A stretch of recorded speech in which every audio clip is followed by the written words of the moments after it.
저희가 오늘부터는 성경에 저희가 총 66권의 성경 가운데 잘 다뤄지지 않는 좀 장수들이 작은 성경들을 저희들이 조금씩 한 권씩 살펴보는 그러한 시간들로 이렇게 수요 예배를 해 나가려고 합니다. 지금까지는 저희들이 우리가 기본적으로 성도로서 어떻게 살아가야 되는지를 저희들이 수요 예배를 통해 교리적인 내용들을 저희들이 다뤘다면 지금부터는 저희가 성경에 나온 작은 책들, 이 작은 책들은 보통 우리가 큰 그 책 중에 큰 사건을 제외하고는 잘 살펴보지 않다 보니까 저희들이 이 작은 책들을 구약부터 신약까지 조금씩 살펴보면서 하나님의 크신 은혜를 저희가 나누고자 합니다. 오늘은 그 처음으로 구약에 있는 룻기서를 저희들이 다루려고 합니다.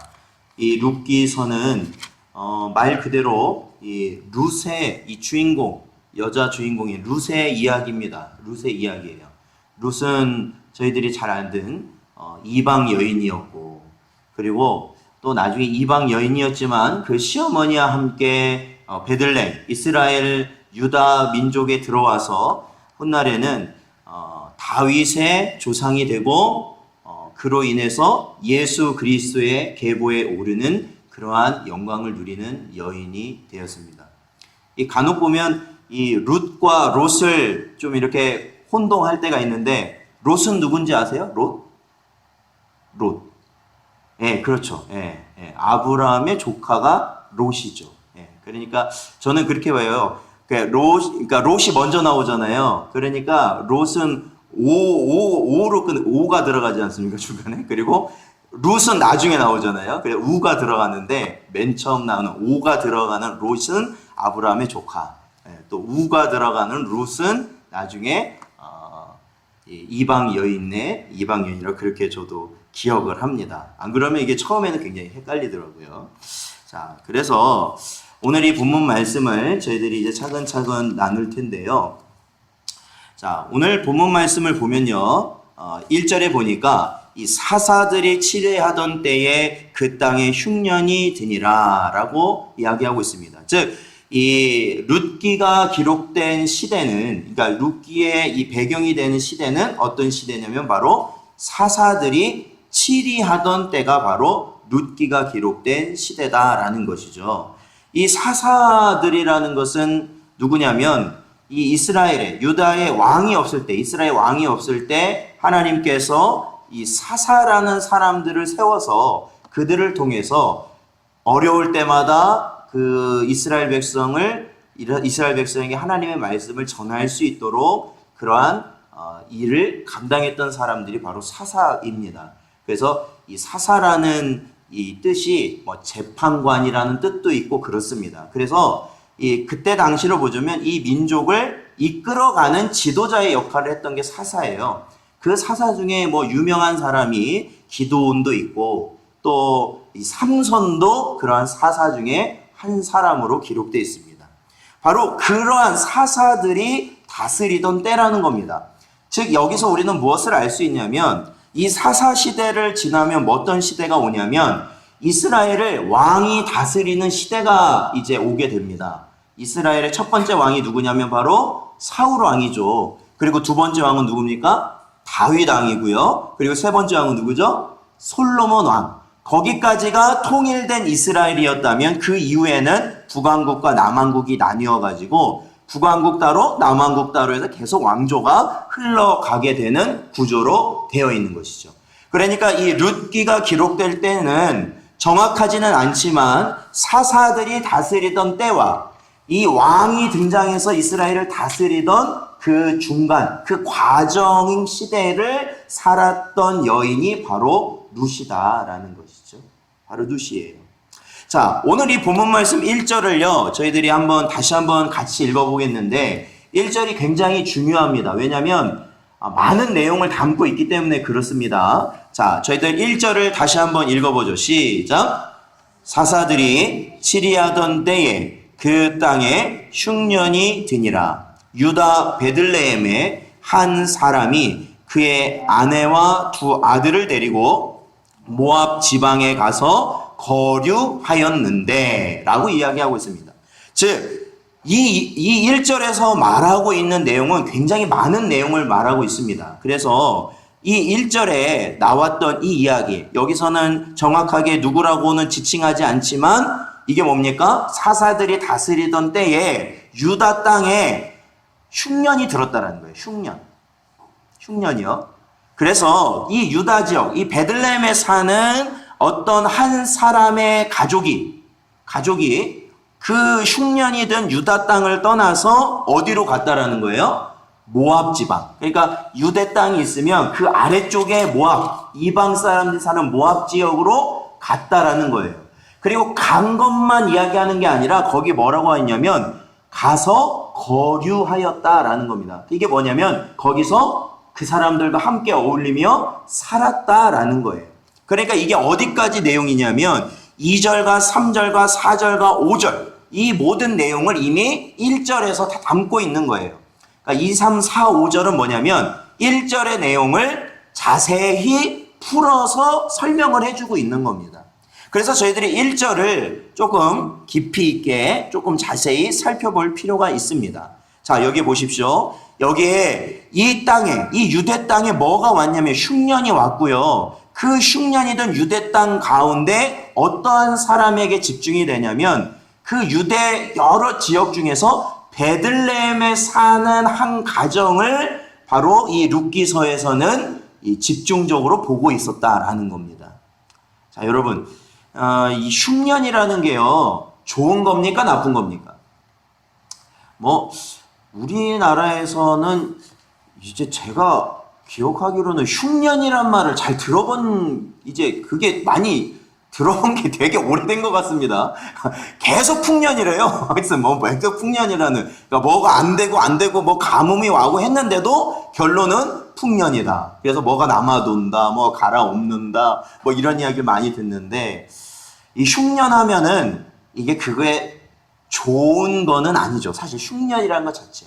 그러니까 뭐 농작물을 기르는 사람, 그게 잘 안 된다는 거 아닙니까? 밭에서도 안 되고, 뭐 과수도 안 되고, 다 그런 게 안 되다 보면 흉년이 들면은 먹을 게 없어지는 굉장히 어려운 시절을, 그러니까 이 흉년이라는 건 뭐냐면 시련을 의미하는 것이죠. 시련. 과거에 오래된 저희 아버지 때나 이렇게 오래된 분들은 보릿고개 하면은, 그때 엄청나게 힘들었던 그런 먹을 것이 없었어. 먹을 것이 없어서. 그런 시련을 생각하는 것처럼 바로 이 성경에서 이 흉년이라고 그러면 시련을 당하는 그러한 환경을 의미하게 됩니다. 근데 여러분, 이 흉년이라는 것이요, 꼭 성경에 나오는 흉년이 나쁜 것으로만 기록되진 않습니다. 이 흉년이라는 것을 일으키는 분은 누굴까요? 이 흉년이라는 게 그래요. 흉년이라는 게 보면 특히 하나님께서도 우리 성도들이 이렇게 신앙생활을 하면요, 저희들이 보통 1, 2년 하는 건 아니잖아요. 한번 시작하면 죽을 때까지 하는 거 아닙니까? 그러니까 오죽했으면 어떤 분은 그런 말까지 하잖아요. 예수님은 3년 반만 하고 가셨지만 우리는 평생을 하니까 더 힘들다. 이런 푸념까지 할 정도예요. 그러니까 우리가 신앙생활을 한다는 게 우리의 이 일생을 살면서 힘들다는 거예요? 안 힘들다는 거예요? 힘들다는 거예요. 그게 뭐냐? 우리의 신앙의 인생을 살면 뭐가 오냐? 자꾸 흉년이 찾아오더라. 흉년. 우리의 신앙생활을 이렇게 계속해서 유지하고 나아갈 때 우리에게는 흉년이라는 시련과 고난과 역경이 반드시 찾아온다라는 거예요. 근데 여러분, 저희들이 기억해야 될 건 그겁니다. 그것은 바로 이러한 흉년이 우리는 누굴까요? 하나님의 백성, 성도에게 독이 되느냐 아니면 복이 되느냐. 여러분, 우리 성도들에게 다가오는 이 모든 흉년은 우리에게 독이 되는 겁니까? 복이 되는 겁니까? 복이 된다라는 거예요, 성경에서. 그래서 시련을 하나님은 우리에게 허락하시더라는 것이죠. 그래서 고통을 또한 우리에게 허락하시더라는 것이죠. 사랑하는 성도 여러분, 우리 고린도 후서 13장 5절 말씀을 한번 찾아보겠습니다. 오늘 본문 말씀은 표시해 두시고요. 신약성경 고린도 후서 13장 5절 말씀, 신약 301쪽에 있습니다. 고린도후서 13장 5절 말씀 같이 읽어보겠습니다. 자, 읽어보죠. 시작. 너희는 믿음 안에 있는가? 너희 자신을 시험하고 너희 자신을 확증하라. 예수 그리스도께서 너희 안에 계신 줄을 너희가 스스로 알지 못하느냐? 그렇지 않으면 너희는 버림받은 자니라. 아멘. 그렇습니다. 우리가 이러한 시험, 그러니까 한마디로 보면 흉년을 겪으면서 우리는 무엇을 발견할 수 있느냐? 내가 믿음 있는 자라는 걸 우리가 깨달을 수 있다라는 겁니다. 흉년을 겪어봐야 된다라는 거예요. 재물을 잃어봐야 되고 건강도 잃어봐야 되고 우리 살면서 어려움을 겪어봐야 그 가운데 하나님이 내 안에 살아계신, 또한 하나님을 부르짖고 하나님을 붙잡고 하나님께 나아간다는 것이 무슨 의미인지를 우리는 알게 된다는 거예요. 아파보지 않으면 그 아픔을 알 수가 없다라는 겁니다. 주님께서도 저와 여러분의 모든 고통을 다 아신다고 말씀하십니다. 히브리서에 보면 우리의 모든 것을 다 공감하신다고 말씀하십니다. 어떻게 해서 그러실 수 있다고 말씀하셔요? 예수님이 이 땅에 사람으로 오셔서 우리와 똑같은 것을 다 경험하셨다라고 말씀하십니다. 그래서 우리의 아픔을 다 아신다. 우리의 번민을 다 아신다. 우리의 고통을 다 아신다고 주님께서도 말씀하시는 거예요. 그래서 교회 안에 보면은 우리의 신앙의 선배들이 있지 않습니까? 신앙의 연수가 높으신 분들이 있어요. 그러면 보통 처음 아니면은 신앙생활을 시작한 지 얼마 안 된 분들이 굉장히 어려움을 겪는 모습을 보게 됩니다. 그랬을 때 먼저 신앙생활을 하셨던 분들이 그들에게 줄 수 있는 유익이 뭘까요? 그것은 나도 그 길을 걸어왔다라는 거예요. 나도 그 길을 걸어왔다. 근데 그 길을 걸어가다 보니까 하나님이 살아계시더라라는 것이죠. 그리고 하나님이 나를 거기서 살려주시더라라는 것. 그것을 내가 믿을 수 있었고 그것을 고백하게 되었다. 그래서 그것이 위안이 되고 서로가 서로를 세우는 그러한 은혜의 길이 되는 거 아니겠습니까? 그래서 우리 먼저 신앙생활을 시작한 사람들은 자꾸 세워줘야 돼. 누구를 세워주냐면 아직 믿음이 어린 자들을 세워줘야 된다는 것이죠. 왜냐하면 그들은 조금만 갈대 부는 바람처럼 조금 약간의 시험만 와도 이미 그 마음이 흔들려 버린다는 거예요. 그럴 때 계속해서 그 믿음을 이루어 나갈 수 있도록 우리가 지혜를 주고 또한 확신을 주고 그들에게 우리도 그 길, 어찌 보면 그들보다 더 어려운 고난을 겪어왔지만 그럼에도 불구하고 하나님이 살아계시다라는 것을 언제나 그들에게 이야기를 해주는 그런 우리 모든 성도님들 되시기를 주님의 이름으로 축원드립니다. 그래야 우리 교회가 세워지는 거 아니겠습니까? 세워지는 거예요. 단단히 세워지는 것이죠. 또한 우리가 또 한 가지 봐야 되는 것은 바로 유다 베들레헴입니다. 유다 베들레헴. 이것은 저희가 잘 아는, 그렇죠, 떡집이라고도 하는, 이 베들레헴 하면 딱 생각나는 게 뭡니까? 예수님이 태어나신 곳이 바로 베들레헴이죠. 그래서 저도 항상 그렇게만 생각을 했어요. 그런데 이제 말씀을 준비하면서 보니까 여러분, 이 베들레헴이라는 게 그냥 단순히 지명이 아니라 원래 이 갈렙의 후손 중에 이름을 가진 자가 누구냐면 베들레헴이라는 자가 있었어요. 그 베들레헴의 이름을 딴 겁니다. 이름을 딴 거예요. 그리고 이제 그 뒤로 보면은 또 이제 그거에 대해서 나오는데, 자, 역대상 4장 4절을 한번 볼까요? 구약성경 역대상 4장 4절 말씀입니다. 구약 614쪽에 보면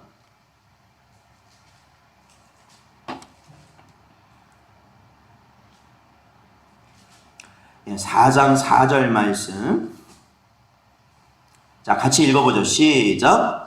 그돌의 아버지 분우엘과 후사의 아버지 에셀이니 이는 다 베들레헴의 아버지 에브라다의 맏아들 훌의 소생이며 라고 기록되어 있죠.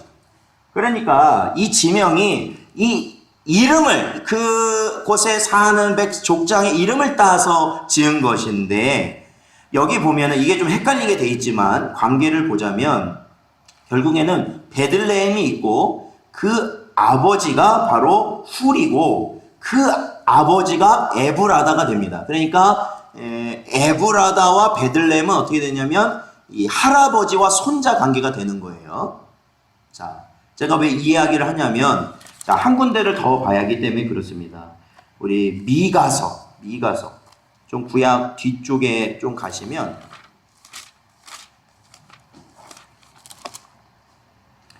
미가서 5장 2절입니다.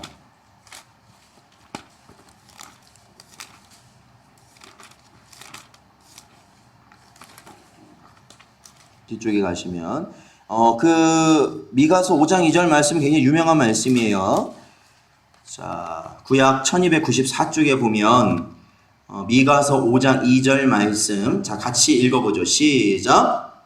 베들레헴 에브라다야 너는 유다 족속 중에 작을지라도 이스라엘을 다스릴 자가 내게로 나올 것이라. 그의 근본은 상고의 영원에 있느니라. 아멘. 그렇습니다. 여기 보면 베들레헴을 뭐라고 부르냐면 베들레헴 에브라다야 라고 말하고 있다라는 것이에요. 그러니까 여기서 베들레헴 에브라다라는 건 결국 이 지명인데 베들레헴을 가리키는데 그 베들레헴 에브라다가 결국은 이 손자의 이름 그리고 그의 할아버지 되는 이름을 함께 해서 부른 곳이 바로 베들레헴 에브라다다라는 겁니다. 저도 이번에 이거 하면서 다시 이걸 봤어요. 그러니까 항상 베들레헴 하면 그냥 예수님 태어난 곳이라고만 생각을 했는데 본래 그 백성의 이름을 그 지명으로 사용하였고 베들레헴 에브라다는 이 베들레헴은 손자고 에브라다는 그 할아버지의 이름으로 구성되어 있는 것이다라는 겁니다. 네, 그 정도만 하죠. 그리고 5장 2절에서 중요하게 봐야 되는 것은 바로 그거죠. 바로 이 베들레헴에 누가 오시냐면 메시아가 나실 것이다라는 겁니다. 이 베들레헴에 메시아를 나오게 할 것이라는 하나님의 약속이 미가 선지자를 통해 주신 것이죠. 자, 이것을 우리가 어디서 볼 수 있냐면 이게 이 복음서에 들어가면 저희가 잘 아는 예수님이 태어나실 때 그 별을 보고 누가 찾아옵니까? 멀리서 누가 찾아오죠? 동방박사가 찾아오지 않습니까? 이 동방박사가 딱 찾아왔는데 어이 근처에 오니까 별이 갑자기 사라져가지고 동방박사가 어디로 찾아갔냐면 당시에 그 땅을 다스리던 헤롯 왕에게 찾아가죠. 그래서 헤롯 왕에게 가서 여기에 참된 왕이 이 땅에 나실 것이라고 그랬는데 그 지역이 어딘지를 물어봅니다. 그랬을 때 그 헤롯 왕이 바리새인과 서기관들에게 불러다가 메시아가 태어나는 지역이 어디냐라고 물어봤더니 그 바리새인과 서기관이 바로 이 미가서 5장 2절의 말씀을 찾아서 베들레헴에서 태어날 것이다 라고 이야기를 해주죠. 그래서 알려주게 되는 그러한 장면이 있죠. 바로 이 베들레헴이라는 것은 하나님께서 이 구약을 통해서 계속해서 메시아를 보내주시겠다라고 하신 그 약속을 이루실 장소가 되는 것이죠. 이 베들레헴은 굉장히 영적인 의미로도 그렇고 굉장히 중요한 의미를 갖는다라는 것이에요. 특히 이 베들레헴에 있는 이 이스라엘이 있는 이 땅은 결국에는 뭐예요? 가나안 땅이잖아요. 이 가나안 땅이 뭡니까? 약속의 땅 아닙니까? 바로 하나님께서 이스라엘 백성에게 주시기로 한 약속의 땅이 가나안 땅이고 결국에는 그들이 그 땅을 차지해서 살아가도록 하셨죠. 특히 그 가운데 이 베들레헴은 메시아가 오시기로 된 땅이 베들레헴이라는 거죠. 그러니까 베들레헴의 의미가 굉장히 크다라는 거예요. 그래서 다른 여러 곳이 아니라 바로 오늘 주인공 나오는 이 가정이 어디 사람이냐면 베들레헴에 사는 사람으로 나타나고 있다라는 거죠. 그 중요한 곳에 사는 사람이에요. 자, 그런데요, 그 베들레헴에 사는 이 가정이 어떻게 했다는 거예요? 흉년, 시련을 맞닥뜨리니까 시련 앞에 결국에는 약속의 땅을 버리고 이방 땅으로 가버렸다는 거예요. 이방 땅. 약속의 땅을 버리고 이방 땅으로 가버렸다는 거예요. 자, 그 가족이 누구인지 2절부터 나오는데요. 이 가정의 가장의 이름은 2절에 나옵니다. 바로 엘리멜렉입니다. 가장은 엘리멜렉이에요. 그리고 그 엘리멜렉의 부인, 아내는 바로 저희가 잘 아는 나오미죠. 나오미. 그리고 그들에게는 바로 두 아들이 있는데 바로 말론과 기련이라는 두 아들이 있었습니다. 그러니까 결국에는 어떻습니까? 그 베들레헴에서 살기가 너무 힘들었나 봐요. 그때 상황이 어땠는지 모르지만 흉년이 와서 먹을 것이 없고 정말로 힘들었나 봐요. 그러다 보니까 결국에는 엘리멜렉이, 자, 그렇다면 우리 여기서 이러고 있지 말고 저기 모압, 흉년도 없고 먹을 것도 풍부하고 살기 좋은 모압으로 내려가자라고 결정을 한 거예요. 가장이. 그래서 그 온 가족을 이끌고 모압으로 내려가게 된 것이에요. 자, 여러분, 이러한 비슷한 상황이 성경에 보면은 나와요. 어디서 나오냐면 창세기에 보면 나와요. 창세기에 보면 저희가 아까도 얘기했던 아브라함 이야기에서도 나오고요. 그의 아들 이삭의 이야기에서도 나옵니다. 아브라함과 이삭이 다 약속의 땅에 있었는데 그 땅에 뭐가 찾아오냐면 흉년이 찾아옵니다. 흉년. 그러니까 아브라함은 흉년을 피해서 어디로 내려간지 아세요? 애굽으로 내려가요. 애굽으로. 그리고 그 아들 이삭은 어디로 내려갔냐면 그랄이란 지역으로 내려갑니다. 근데 그 둘 다 똑같은 상황을 겪게 돼요. 어떤 상황이냐면 아내를 누이라고 속이게 되죠. 아버지도 그렇고 아들도 그래요. 그 아버지의 그 아들이 어찌 그렇게 똑같이 그런 상황을 아버지도 그러고 아들도 그래요. 그래서 결국에는 아내를 빼앗겨서 정말로 비참한 지경까지 갈 수밖에 없는 상황이었는데 어떻게 합니까? 하나님께서 결국 그 아내들을 다 되찾게 하시고 오히려 더 많은 부를 쌓게 하셔서 다시 약속의 땅으로 올라오도록 하시는 거 아니에요. 그런 걸 보게 되면 분명히요, 가는 거는 하나님의 약속의 땅을 버리고 가는 거는 하나님이 원하시는 것이 아니다라는 것을 우리는 보게 됩니다. 자, 그래서 오늘 이 본문 말씀에서도 엘리멜렉이요, 나오미를 데리고 또한 두 아들 이 말론과 기련을 데리고 바로 모압으로 가게 됩니다. 근데 여러분 여기서 보면 이 식구들의 이름이요, 이 엘리멜렉이라는 말은 여호와 하나님은 나의 왕이다, 왕이시다라는 고백이거든요. 엘리멜렉.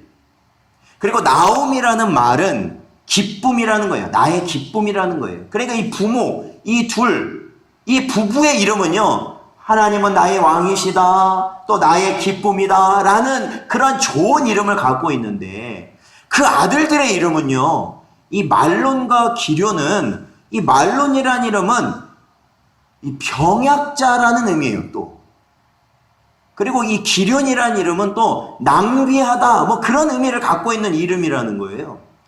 그냥 저도 이제 아이를 여러 낳으면서 이름을 지는데 왜 이렇게 이름을 안 좋은 이름으로 지었을까라는 생각이 들더라고요. 그렇잖아요. 부모면 자식의 이름을 어떻게 지어주겠어요? 좋은 이름 지어줄 거 아닙니까? 복 받는 이름. 그런데 왜 병약자라고 이름을 짓고, 왜 또 그 동생의 이름은 낭비하다, 그런 안 좋은 이름으로 지었을까? 그런 걸 생각해 보면 이 가정이 이 베들레헴에서 살았을 때 심정이 어떠했는가, 얼마나 어려운 가운데 있었는가라는 것을 조금은 짐작해 볼 수 있는 것 같아요. 그래서 그러한 실패한 삶을 뒤로하고 이들은 모압 땅이라는 곳에 와서 새로운 삶을 개척하려고 합니다. 근데 여러분, 이들의 이야기를 잘 아시죠? 어떻게 됩니까? 모압 땅에 와서 누가 죽게 돼요? 엘리멜렉이 먼저 죽게 됩니다. 이 집의 가장이 먼저 죽게 됩니다. 모압으로 가자고 이끌었던 가장이 죽음을 맞이합니다. 그래서 나오미는 어떻게 합니까? 이 가장이 죽고 난 나오미는 결국에는 이제 돌아가고 싶어도 거기서 어떻게 바로 돌아갈 수 없는 상황에서 결국 뿌리를 내리게 되죠. 바로 자신의 두 아들 말론과 기럨을 거기서 장가들게 합니다.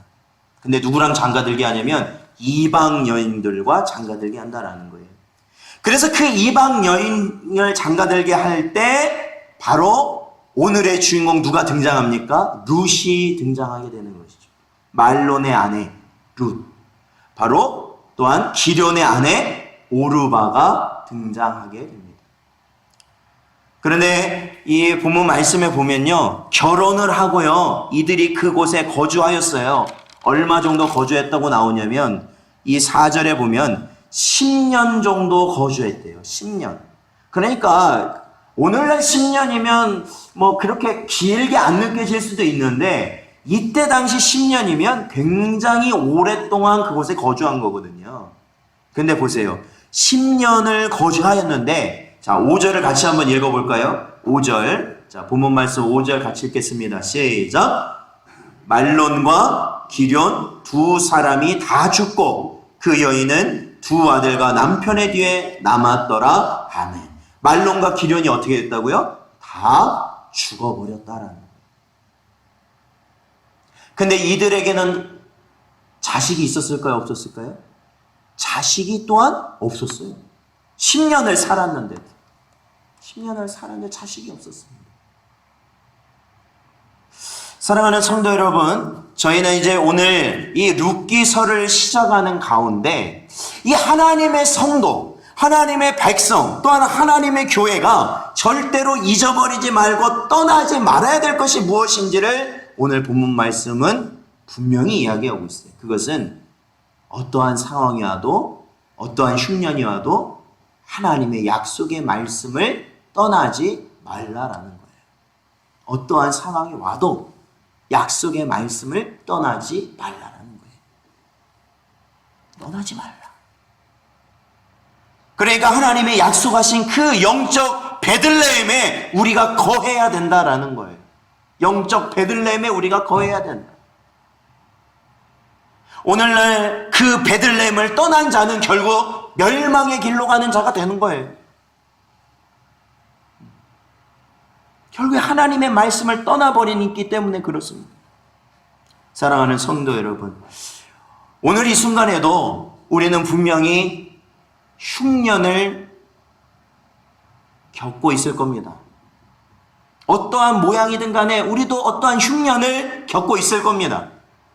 그랬을 때 이 엘리멜렉의 가정이 베들레헴에서 모압으로 떠났던 그 모습을 우리가 기억하고 우리는 어떻게 해야 돼요?